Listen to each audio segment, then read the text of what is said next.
காலையில் அலாரம் அடிக்கும் முன்னரே உங்கள் மனம் ஓடத் தொடங்கி விடுகிறதா? சற்று சிந்தித்துப் பாருங்கள். ஆமாமா. கண்கள் திறக்குவதற்கு முன்பே ஒரு பெரிய போராட்டமே தொடங்கிவிடும் இல்லையா? நிச்சயமாக. நேற்று முடிக்காத வேலைகள், இன்று எதிர்கொள்ள வேண்டிய சவால்கள், யாருக்கோ கொடுக்க வேண்டிய பதில்கள் என்று ஒரு பெரிய பட்டியலே மூளைக்குள் ஓடத் தொடங்கும். அதாவது உங்கள் பாதங்கள் படுக்கையை விட்டு தரையைத் தொடும் முன்பே உங்கள் மனம் பல போர்க்களங்களை சந்தித்து விடுகிறது. உண்மைதான். அதோடு கைபேசியை தொட்டவுடன் திரையில் ஒளிரும் குறுஞ்செய்திகள், மின்னஞ்சல்கள், சமூக வலைத்தளங்களின் முடிவில்லாத இரைச்சல். இதை இப்போது நீங்கள் உங்கள் அலுவலக பயணத்தின் நடுவிலோ அல்லது நெரிசலான ஒரு பேருந்திலோ அல்லது தனிமையான ஒரு அறையிலோ கேட்டுக்கொண்டிருக்கலாம். ஆமாம். உங்களைச் சுற்றியுள்ள இரைச்சலை விட உங்களுக்குள் இருக்கும் இரைச்சல் அதிகமாக இருக்கிறதா? இந்த கேள்விக்கான விடையை நோக்கிய பயணம்தான் இது. இந்த இடைவிடாத இரைச்சலுக்குள் எப்படி அமைதியை கண்டுபிடிப்பது என்ற தேடல் உங்களுக்கு தெரியும், மனித குலத்தின் ஆகப்பெரிய சவாலாகவே இருந்திருக்கிறது. ஒவ்வொரு நாளும் நாம் எதிர்கொள்ளும் மன அழுத்தங்களுக்கு தீர்வு காண நவீன மருத்துவம் பல வழிகளை சொல்கிறது. ஆனால் எந்த நவீன உளவியல் கருவிகளும் இல்லாத, மூளை நரம்பியல் என்ற அறிவியலே தோன்றாத 2000 ஆண்டுகளுக்கு முன்பே ஒரு மனிதர் இந்த மனப்போராட்டத்திற்கான மிக துல்லியமான தீர்வை வழங்கியிருக்கிறார். ஆமாம். அதன் முழுமையான அறிவியல் பின்னணியோடு வெறும் 2 வரிகளில் எழுதி வைத்துவிட்டு சென்றிருக்கிறார் என்பது உண்மையிலேயே ஆச்சரியமல்லவா? நிச்சயமாக. அதுதான் என்னை வியப்பின் உச்சிக்கு கொண்டு செல்கிறது. திருக்குறளின் கடவுள் வாழ்த்து அதிகாரத்தில் வரும் அந்த 3வது குறளை நான் முதலில் வாசித்து விடுகிறேன். சரி, சொல்லுங்கள். மலர்மிசை ஏகினான் மானடி சேர்ந்தார், நிலமிசை நீடு வாழ்வார். மிக அழகான உச்சரிப்பு. இதன் நேரடியான, நாம் பள்ளிகளில் மனப்பாடம் செய்த அந்த எளிய பொருள் என்னவென்று பார்த்தால், அதாவது அன்பு நிறைந்த இதயம் எனும் மலர் மீது மெல்ல நடந்து செல்பவனின் சிறந்த திருவடிகளைச் சேர்ந்தவர்கள் இந்த உலகில் நெடுங்காலம் இனிது வாழ்வார்கள் என்பதுதான். ஆமாம். கடவுளை அல்லது பேரறிவை மென்மையான மலர் போன்ற அகத்தோடு இணைத்து பேசும் ஒரு அழகான கவிதை இது என்று நாம் பொதுவாக நினைத்துக் கொண்டிருக்கிறோம். ஆனால் அங்கேதான் நாம் ஒரு கணம் நிற்க வேண்டும். மலர் மிசை ஏகினான், அதாவது மலரின் மீது நடப்பவன். இந்த உருவகத்தை நாம் வெறும் கவிதை நயத்திற்காகவோ அல்லது ஏதோ ஒரு மதச் சடங்கின் பகுதியாகவோ சுருக்கிவிட முடியாதில்லையா? கண்டிப்பாக முடியாது. இது மிக ஆழமான ஒரு உளவியல் குறியீடு. பேரறிவு அல்லது கடவுள் தன்மை என்பது எங்கோ வானத்தில் இருப்பதாகத்தானே மனிதர்கள் பொதுவாக நினைக்கிறார்கள். உண்மைதான். ஆனால் வள்ளுவர் அதை நேரடியாக மனிதனின் அகத்தோடு, ஒரு மலரோடு பொருத்துகிறார். ஆமாம். மனித உள்ளம் என்பது ஒரு தாமரை மலர் போன்றது. அதன் மீது எந்தச் சலனமும் இன்றி விழிப்புணர்வோடு காலடி எடுத்து வைப்பதுதான் உண்மையான ஆன்மீகம் என்கிறார். ஒரு நிமிஷம் காத்திருங்கள்.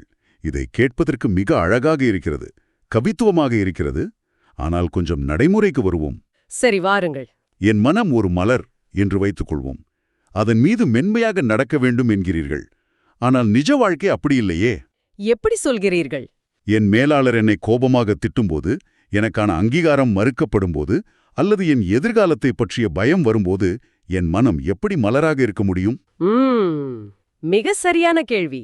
அந்த நேரங்களில் என் மனதின் மீது நானே மிக கடுமையான, கனமான இரும்பு காலணிகளை கொண்டு மிதிப்பது போலதானே உணர்கிறேன். ஆமாம், நாம் அப்படித்தான் உணர்கிறோம். இந்த மென்மையான மலர் தத்துவம் எப்படி இந்த முரட்டுத்தனமான உலகத்தில் தாக்குப்பிடிக்கும்? இது ஒரு விதமான பலவீனமான, செயலற்ற நிலை இல்லையா? இல்ல, அதுதான் மிகப்பெரிய தவறான புரிதல். மென்மை என்பது பலவீனம் அல்ல. உங்களுக்கு தெரியும், அதுதான் உச்சக்கட்ட விழிப்புணர்வு. ஓ, அது எப்படி? நீங்கள் சொன்ன அந்த இரும்பு காலணிகள் ஒப்பீடு மிக சரியானது.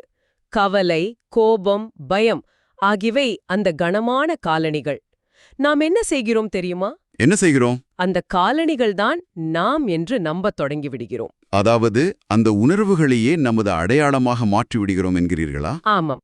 பௌத்த தத்துவங்களிலும் விபாசனா போன்ற பழமையான தியான முறைகளிலும் ஒரு மைய கருத்து உண்டு. உங்கள் எண்ணங்களை நீங்கள் அடக்கவோ அழிக்கவோ முற்படக்கூடாது. சரி. ஒரு எண்ணத்தோடு நீங்கள் சண்டையிட்டால் அது மேலும் வலுவடையும். மாறாக அந்த எண்ணங்களை விலகி நின்று கவனிக்க வேண்டும். விபாசனாவின் அடிப்படையே தன்னுணர்வை ஒரு சாட்சியாக மாற்றுவதுதான் இல்லையா? சரியாக சொன்னீர்கள்.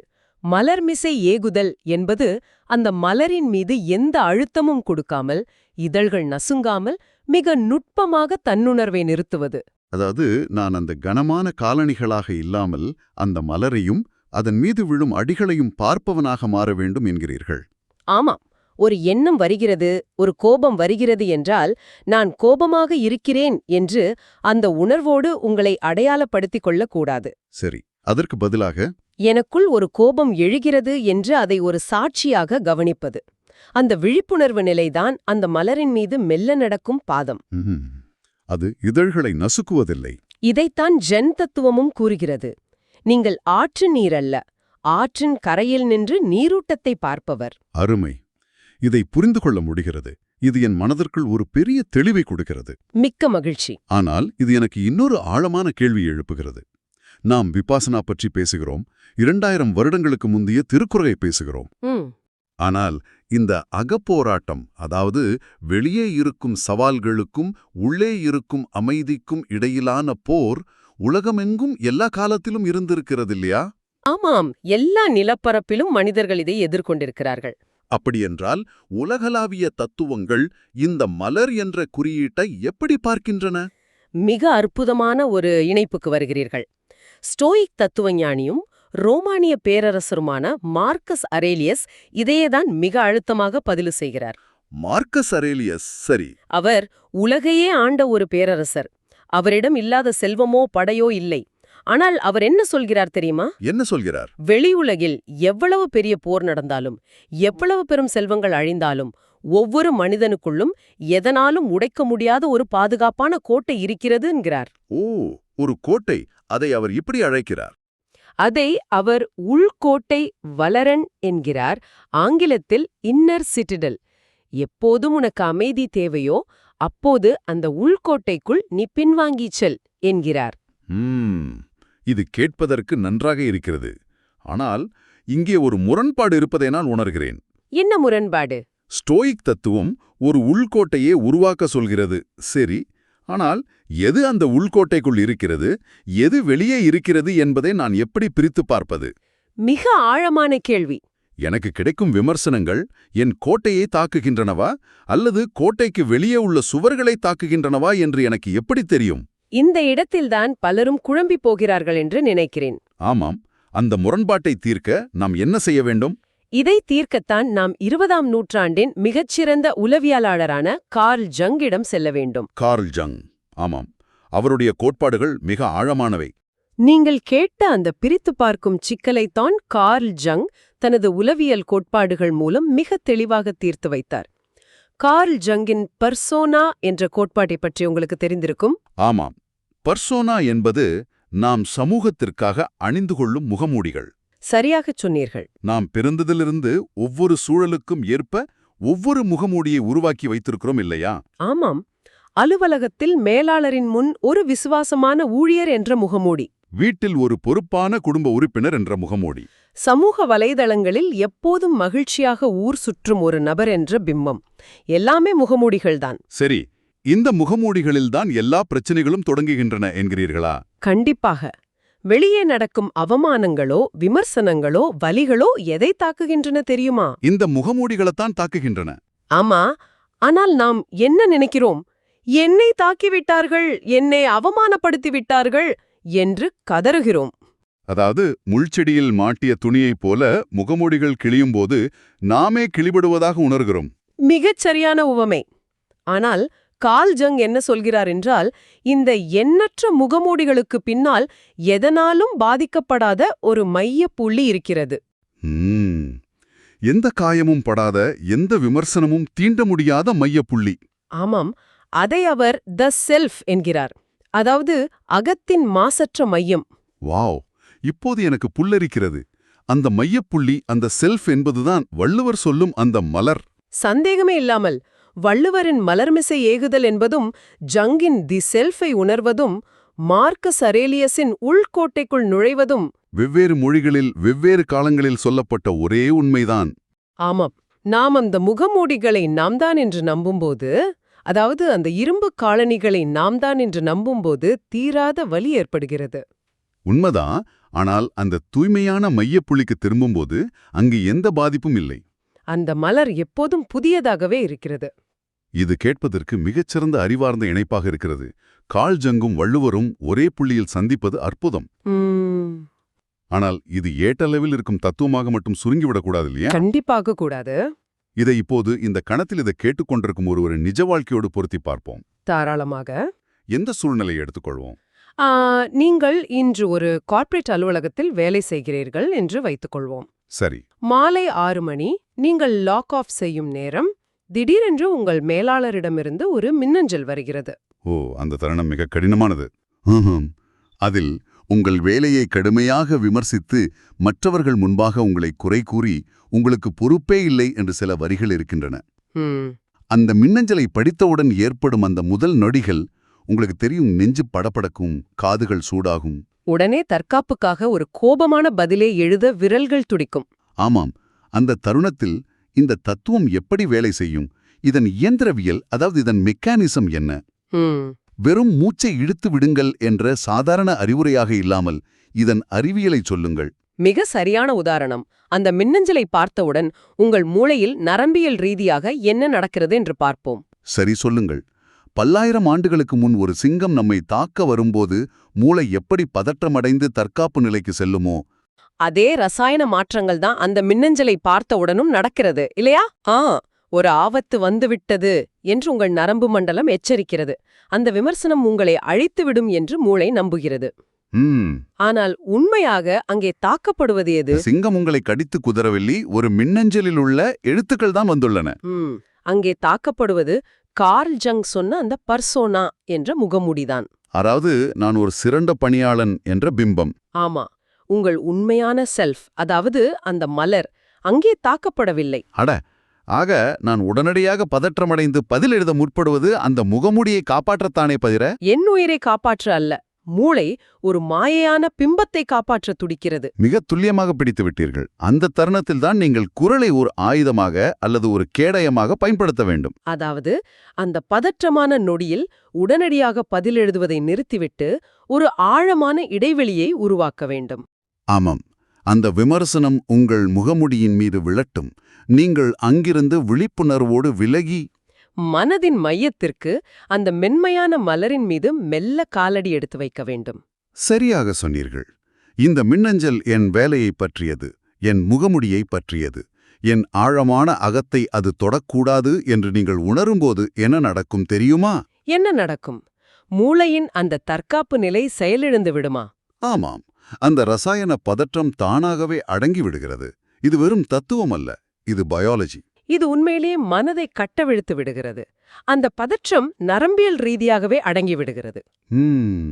அந்த சிறு இடைவெளியில்தான், அந்த நிதானத்தில்தான் நமது மொத்த சுதந்திரமும் இருக்கிறது என்று உளவியலாளர் விக்டர் பிராங்கல் கூறியது இப்போது எவ்வளவு பொருத்தமாக இருக்கிறது. உண்மைதான். அந்த இடைவெளியை, அந்த விழிப்புணர்வான நிதானத்தைத்தான் நாம் மலர்மிசை ஏகுதல் என்று சொல்கிறோம். அப்படி உங்கள் மையத்திற்கு திரும்பும்போது நீங்கள் பதற்றத்தில் எதிர்வினை ஆற்றுவதில்லை. மாறாக தெளிவான மனதோடு தகுந்த பதிலை அளிக்கிறீர்கள்.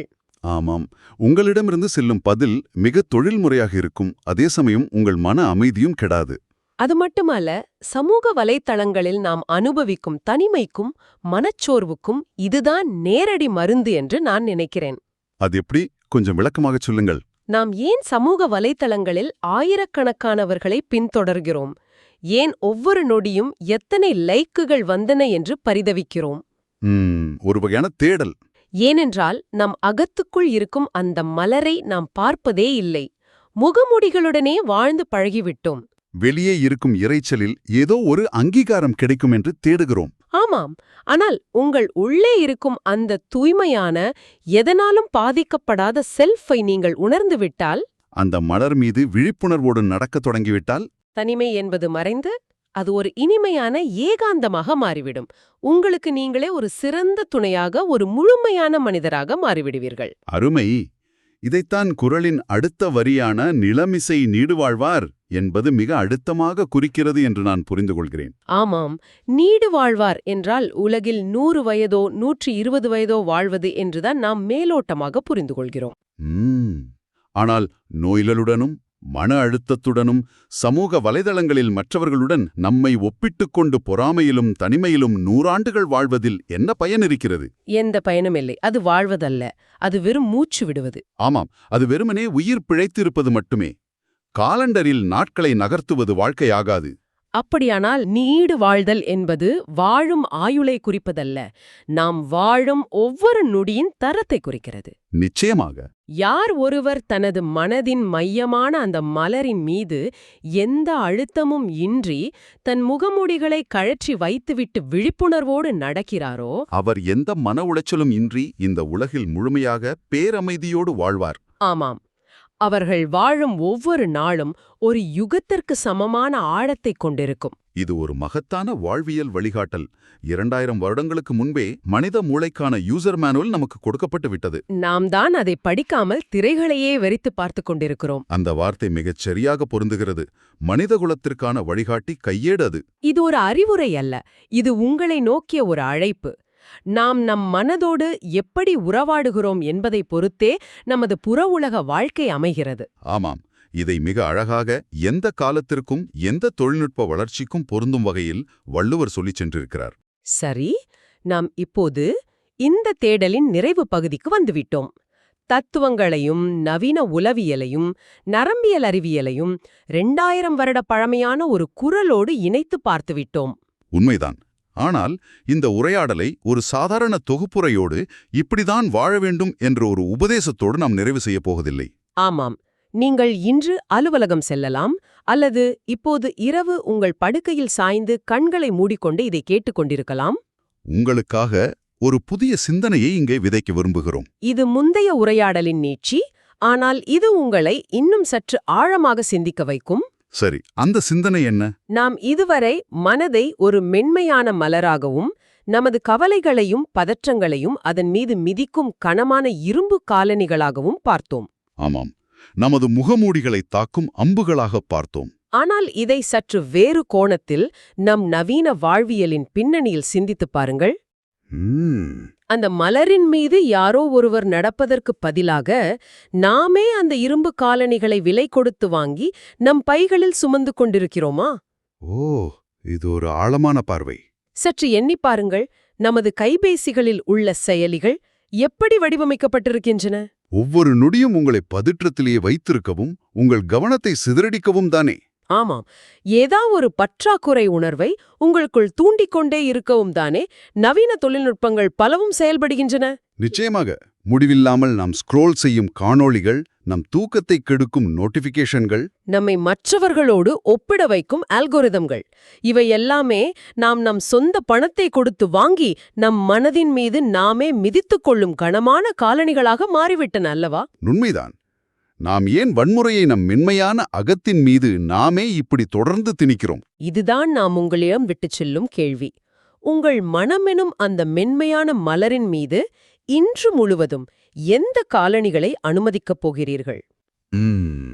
ஒவ்வொரு நோட்டிபிகேஷன் சத்தத்திற்கும் பதறியடித்துக் கொண்டு ஓடி அந்த செயற்கையான இரும்பு காலணிகளுக்கு உங்கள் மலரை தியாகம் செய்யப் போகிறீர்களா? அல்லது இந்த இயந்திரத்தன்மையான வலையமைப்பிலிருந்து சற்று விலகி உங்கள் மையத்திற்கு திரும்பி எல்லாவற்றையும் ஒரு சாட்சியாக கவனிக்கும் அந்த விழிப்புணர்வின் மென்மையான பாதங்களோடு நடக்கப் போகிறீர்களா? உங்கள் கட்டைவிரல் அந்த திரையை தொடும் ஒவ்வொரு முறையும் இந்த கேள்வி உங்களுக்குள் ஒலிக்கட்டும். நாமே சுமக்கும் அந்த இராணுவ காலணிகளை கழற்றி எறிந்துவிட்டு மலரின் மீது நடக்கும் அந்த மென்மையை நீங்களும் உணர்வீர்கள் என்று நம்புகிறோம். இந்த கேள்வியோடு இந்த தேடலை இன்று நிறைவு செய்கிறோம். சிந்தித்துப் பாருங்கள்.